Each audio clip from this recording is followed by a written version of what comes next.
सब जगह अदानी अदानी अदानी अदानी अदानी। पता नहीं जादू हुआ, दूसरे नंबर पे पहुंच गए। मोदी है तो मुमकिन है। इनका हिंदुस्तान के प्रधानमंत्री के साथ क्या रिश्ता है, एक जानना चाहता है।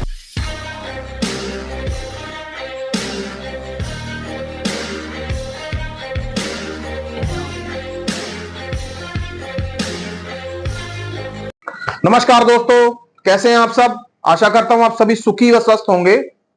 दोस्तों, आज की खबर आपके लिए बहुत ही महत्वपूर्ण है। महत्वपूर्ण इसलिए होने वाली है कि हिंडनबर्ग सेबी चीफ और उनके पति गौतम अडानी की ऑफशोर कंपनीज में हिस्सेदारी होने के आरोप लगे हैं। दोस्तों, आइए सबसे पहले आपको बताते हैं कि सेबी का देश में क्या फंक्शन है। सेबी शेयर बाजार में पूरी तरह से पारदर्शिता बनाए रखने के लिए, कंपनीज को कंट्रोल करने के लिए एक रेगुलेटरी व्यवस्था है। दोस्तों, इसको हम securities and exchange board of India के नाम से जानते हैं। दोस्तों, सेबी की चीफ हैं माधवी बुच। अब माधवी बुच के ऊपर आरोप यह लग रहा है कि उनका और उनके पति की गौतम अडानी की ऑफशोर कंपनीज में पार्टनरशिप है। दोस्तों, एक बहुत बड़ा सवाल है, जब अडानी के फंड घोटाले की जांच चल रही है तो वो जांच आप कैसे कर सकती हैं। सेबी की प्रमुख आप हैं और उसकी कंपनियों में भी हिस्सेदारी आपकी है। तो आप ये बताइए कि सेबी की प्रमुख होते हुए आप उनकी जांच कैसे कर सकती हैं। यह तो कॉन्फ्लिक्ट ऑफ इंटरेस्ट का मामला बनता है। स्पष्ट शब्दों में इसको कहा जाए तो इसको बोलते हैं हितों का टकराव। जिन कंपनियों की जांच आप कर रही हैं उन्हीं कंपनियों में आपकी हिस्सेदारी है। दोस्तों, याद करिए, कुछ समय पहले राहुल गांधी ने संसद में गौतम अडानी की एक पिक संसद की कार्रवाई के दौरान दिखानी चाहिए थी। उस क्षण को भी लोकसभा स्पीकर ने उठाकर एक्सपंज कर दिया था। दोस्तों, थोड़ा पीछे चले आते हैं।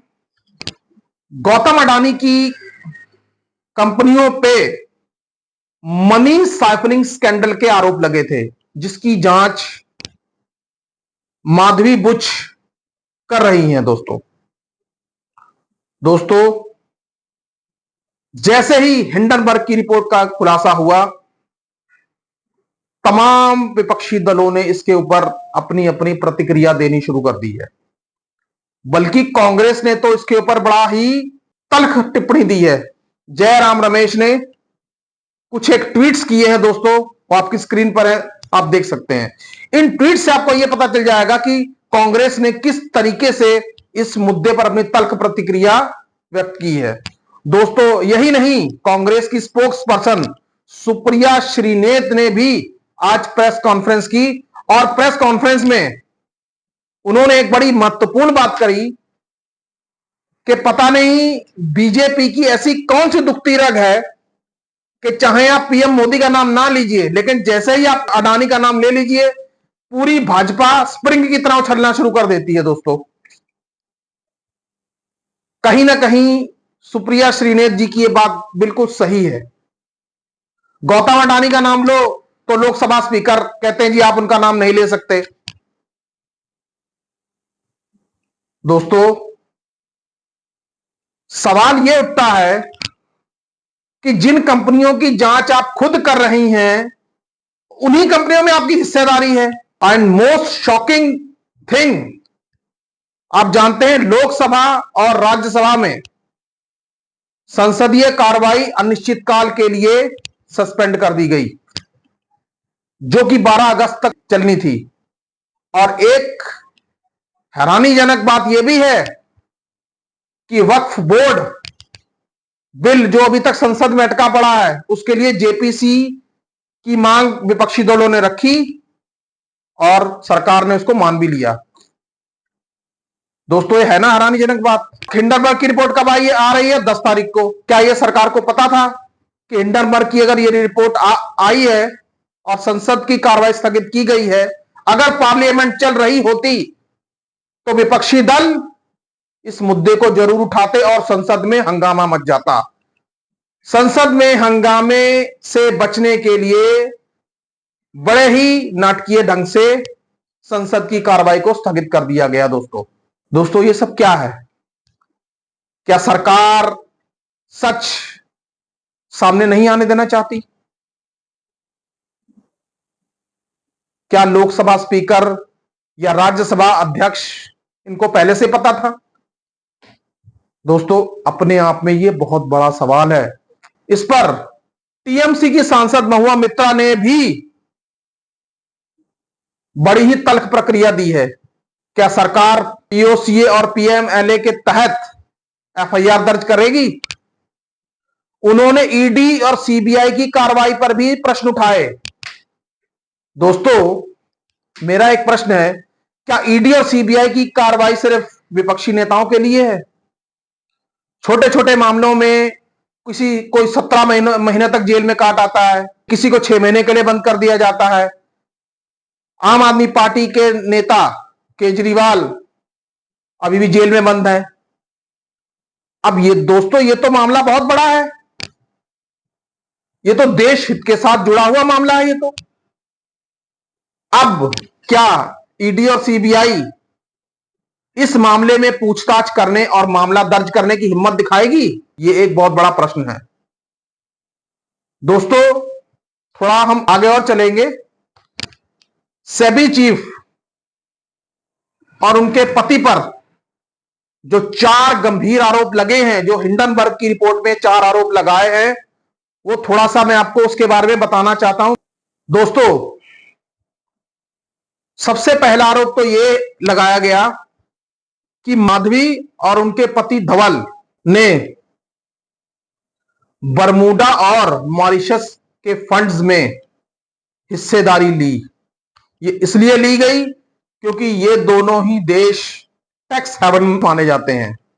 उन्हीं फंड्स को रिडीम करने के लिए माधवी बुच ने अपनी प्राइवेट मेल से एक मेल लिखी, और वो भी तब जब वो सेबी की चेयरपर्सन थी। दूसरा आरोप है कि माधवी बुच की 100% ऑनरशिप अगोड़ा पार्टनर्स में थी, लेकिन जब इनकी सेबी के प्रमुख के तौर पर नियुक्ति हुई तो इन्होंने उसकी ऑनरशिप अपने हस्बैंड को सौंप दी, और उस अगोड़ा फर्म से इन्होंने कितनी कमाई की इसका अभी तक रिपोर्ट में खुलासा नहीं हो सका है। दोस्तों तीसरा आरोप इन पर यह लगा है कि ब्लैक स्टोन नाम की कंपनी में इनके हस्बैंड धवल बुच को एज ए सीनियर एडवाइजर नियुक्त किया गया, और जब माधवी बुच चेयरपर्सन थी तो उनके चेयरपर्सन रहते हुए आरआईटीएस में कई तरह के बदलाव किए गए, जिनसे ब्लैकस्टोन कंपनी को बहुत सारा फायदा हुआ। दोस्तों चौथा आरोप इनके ऊपर यह है कि माधवी बुच की पार्टनरशिप अगोड़ा एडवाइजरी में थी, जिससे उन्होंने लगभग 1,98,000 की कमाई की, और जिसमें उनके हस्बैंड डायरेक्टर थे। दोस्तों आप इन आरोपों पे क्या कहना चाहेंगे? एक तरफ आप सेबी की प्रमुख हैं, दूसरी तरफ आप अडानी के खिलाफ, अडानी की ऑफशोर कंपनीज में मनी सैम्पलिंग स्कैंडल की जांच कर रही हैं। यह कॉन्फ्लिक्ट ऑफ इंटरेस्ट कैसे? दोस्तों इतने सारे आरोप हिंडनबर्ग की रिपोर्ट में लगाए गए हैं। क्या हम सरकार से उम्मीद कर सकते हैं कि सरकार सेबी चीफ और अडानी की कंपनियों के खिलाफ जांच के आदेश दे, ईडी सीबीआई को जांच सौंपे? क्या ऐसा होगा? दोस्तों यदि ऐसा होता है तो अपने आप में बड़ी आश्चर्य की बात होगी, क्योंकि ईडी और सीबीआई की जांच तो सिर्फ विपक्ष के नेताओं के लिए ही है। दोस्तों उन्हीं को पकड़ पकड़ के जेल में डाला जाता है, उन्हीं के नेताओं को शिकार बनाया जाता है। यह बहुत बड़ा सवाल है। दोस्तों सेबी की चीफ पर हिंडनबर्ग की रिपोर्ट में उठाई गई उंगली या लगाए गए आरोपों के ऊपर आप लोगों की क्या राय है दोस्तों? कृपया मुझे कमेंट बॉक्स में कमेंट करके जरूर बताएं। दोस्तों, इन्हीं शब्दों के साथ जय हिंद, जय भारत।